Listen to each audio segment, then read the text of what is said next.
Every time na nagsasabi si Duterte ng patay, papalakpak, masaya ang lahat. At sinasabi ng lahat, okay lang ang extrajudicial killing. Okay lang patayin ang mga adik. Okay lang. Pero hindi ba natin naisip? Hindi ba natin naisip na yung mga pinapatay ay mula sa inyo? Dahil marami namang mga adik na mayayaman, nagpa-party drugs pa. Ang mismong anak nga ni Duterte ay pinupost pa sa social media na siya ay nagkaroon ng moment na siya ay bangag sa droga. Pero hindi sila tinatarget. Ang mga tukhang ay wala naman sa Forbes Park, wala naman sa Bel Air, wala naman sa BGC. Pero nandito sa inyong mga komunidad, every time na merong namamatay, always urban poor. Always yung tinatawag nilang squatter.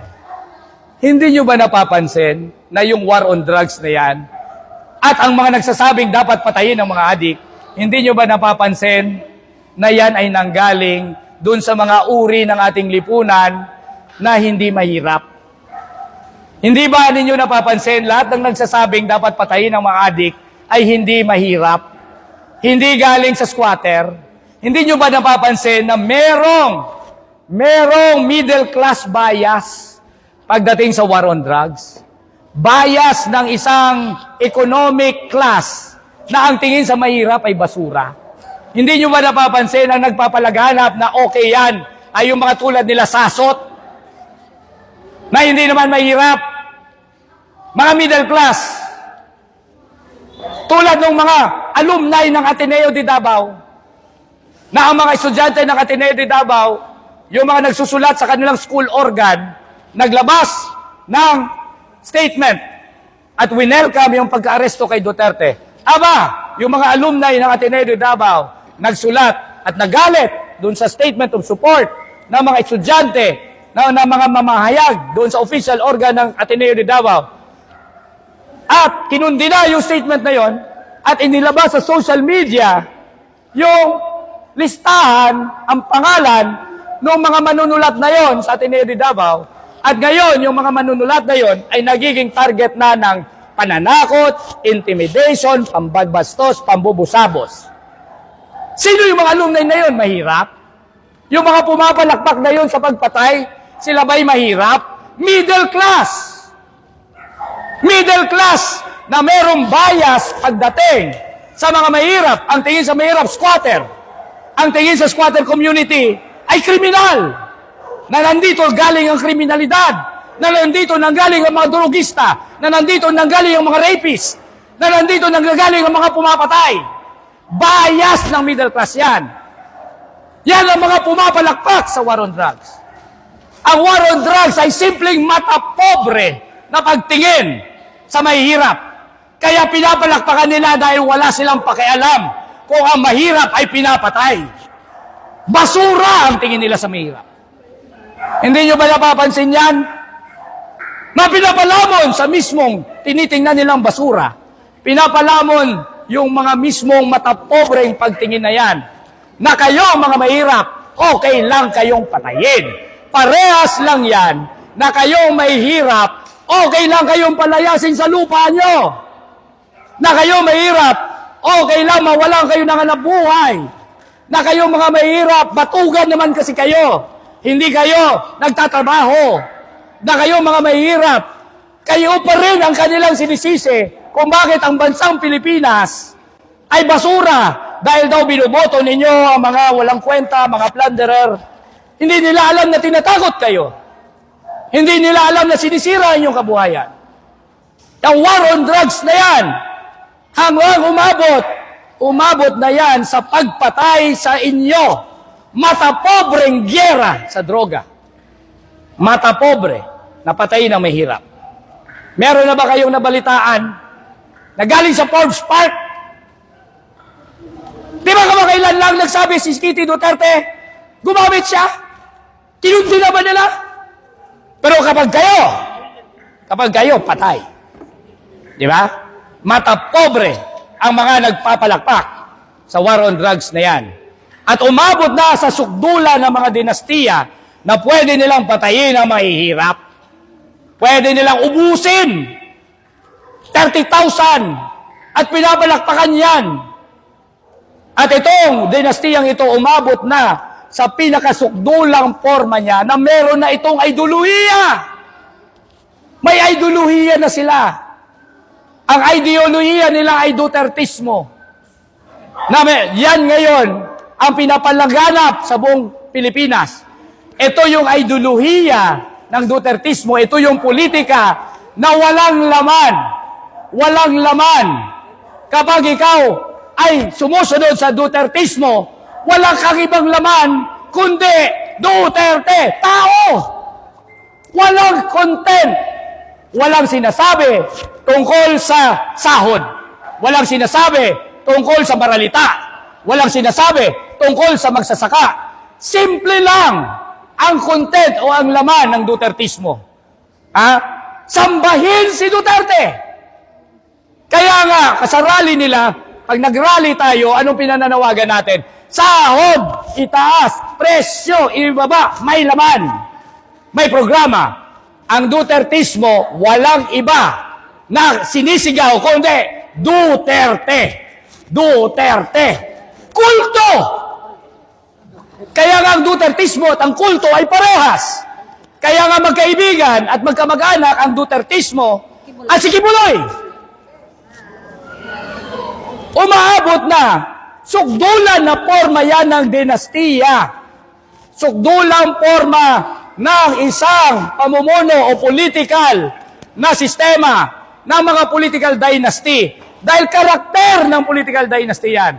Ang karakter ng political dynasty, walang laman. Nakasentro sa tao, sa kandidato. Nakasentro sa personalidad. Personality politics. Hindi kailangan magsalita tungkol sa issue. Ano yun? Na perfect na yan ng Dutertismo. Yan ngayon ang ideolohiya ng political dynasty. Sambahin mo lang. Wala kang ibang sasabihin. Sumamba ka lang sa idol. At ganon din ang nangyayari sa ibang mga kandidato. Wala silang laman, sambahin mo lang sila. Personality politics lang. Ang Dutertismo hindi lang patungkol kay Duterte, ha? Hindi lang patungkol kay Duterte. Yan lang ang perfect na expression ng pamumuno ng political dynasty. Lahat ng dynasty ay nagdi-display ng Dutertismo. Lahat sila ay walang laman, lahat sila ay nakasentro sa personalidad, walang solusyon na binibigay. Itong pinakamasahol sa Dutertismo. Itong ideolohiya ng Dutertismo, ang ginagamit nito ay ang pinakamasasahol na aspeto ng ating lipunan. Lahat ng pinakamasasama, lahat ng pinakamasasahol ay ginagawang tama. Bakit? Para i-justify ang kapangyarihan ng dinastiya. Ginagawang tama ang patayan. Bakit? Kasi yun ang karakter ng dinastiya pamumuno. Pumapatay sila. So therefore, kung pinapalaganap ng Dutertismo na okay pumatay, hindi tayo magagalit sa dinastiya kapag pumapatay sila. Dapat i-expect na natin yon. Natatakutin tayo na dapat huwag tayong kumontra. Diba? Ano pa? Ang pinakamasasahol na aspeto ng ating lipunan na hawak ng dinastiya, kapag kumontra ka, ikaw ay terorista, CPP, NPA, NDF, yan ang pinapalaganap ng Dutertismo. So ngayon ikaw, hindi ka pwedeng kumontra sa lahat ng dinastiya. Bakit? Tatawagin ka nilang CPP, NPA. Terorista. Hindi ka pwedeng kumontra pag inagawan ka ng lupa. Hindi ka pwedeng kumontra pag pinalayas ka ngayon sa iyong tirahan o kaya kung saan ka nangingisda. Hindi ka pwedeng kumontra kung indigenous people ka, pinalayas ka sa ancestral domain mo. Every time na lumaban ka, ano ka? Terorista, CPP, NPA, NDF. Dutertismo! Dahil yan ang manifestasyon at nagja-justify sa pamumuno ng mga dinastiya. Marami pa akong pwedeng sabihin tungkol sa Dutertismo. Pero hindi lang yan tungkol kay Duterte ang Dutertismo. Yan ay produkto ng dinastiya. Produkto yan ang perfect expression ng pagiging dinastiya. Lahat ng values na nandyan, cult, worship, empty, bankrupt na politika, sasamba sa mga maling values, sa pagpatay, sa pagkurap, lahat ng mga masasama, dahil yan ang karakter ng dinastiyang pamumuno.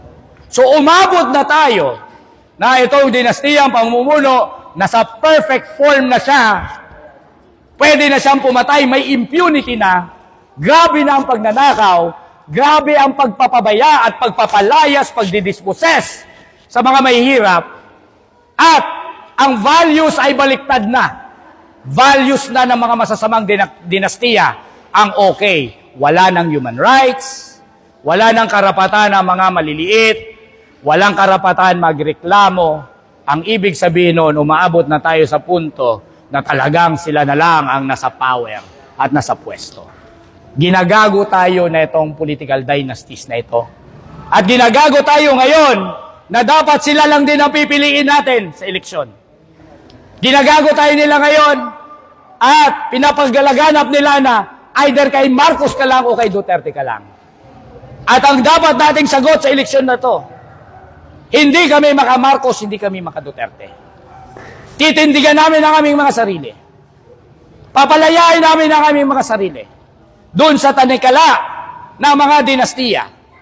Doon sa tanikala ng mga dinastiya, pag lumaya kami, paglalaban namin ang aming mga karapatan.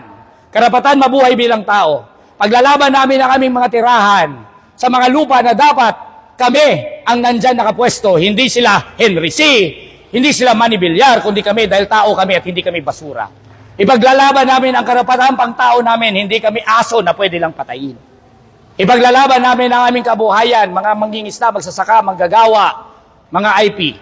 Ipaglalaban namin ang aming mga karapatan na maglikha ng aming mga pangangailangan at dapat ang buong ekonomiya ng Pilipinas nakatungtong doon sa aming paghanap buhay at paglikha ng mga pangangailangan natin sa buong lipunan. The moment na titindigan natin yun, at yun lang ang pag-asa na ang ating lipunan na ngayon pumapanta na, bumabagsak na sa barbarismo.